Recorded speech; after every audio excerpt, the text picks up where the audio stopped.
يا مصيف يا مصيف يا مصيف، كله مسافر وكله طالع يصيف. تعالى اقول لك ايه تاكل ايه بقى لو انت طالع اوبن بوفيه وقدامك كل ما لذ وطاب. عايز على الاقل ابقى في المنطقه الرماديه بتاعه تثبيت الوزن، مش عايزه ازيد مع لخبط وزياده الاكل في الاوبن بوفيه. ايدي تروح لايه؟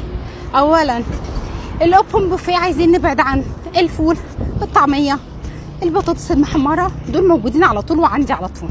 غيره العيش، الرز، المكرونه، دول موجودين عندي وعندي على طول.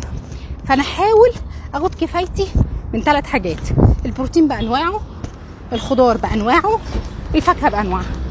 طيب البروتين زي ايه؟ بروتين البيض بكل اشكاله، مسلوق، اومليت، معمول باي طريقه في الاوبن بوفيه.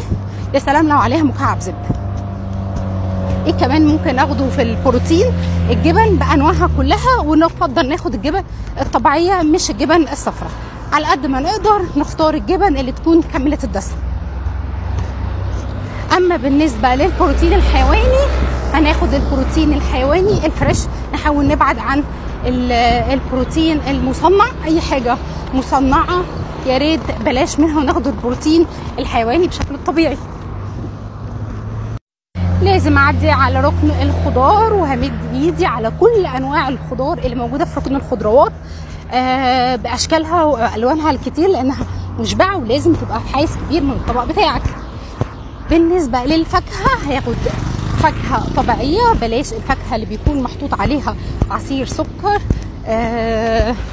خدها على ايد فريش صحيحه وانت قطعها بنفسك وكلها.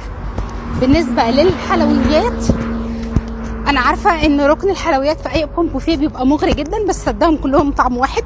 فانا لو اكتفيت بقطعه واحده بعد كل وجبه او بعد وجبه واحده هيبقى افضل، بس كلهم نفس الشكل ونفس الطعم تقريبا وكلهم سكر، فاكتفي بقطعه واحده بس. لازم نشرب ميه كتير جدا علشان الحر وعشان السخونه اللي هنتعرض عليها على البحر، ولازم نشرب القهوه بتاعتنا عشان الكافيين بيعلي الحرق. اما بالنسبه للصوص اللي بتبقى موجوده والصوصات الكتير باشكال والوان، معظمها كلها سكر، فيا ريت نقنن الكميه على قد ما نقدر فيها. يعني انا هاخد طبقي، هشيل حصه النشويات في 3-4 ايام المصيف، وهاخد النشويات الموجوده في الخضار سواء خضار مطبوخ او خضار فريش، وهاخد حصه البروتين مضاعفه، وهاخد كمان الفاكهه بعد الاكل. وتعيش وتصيف.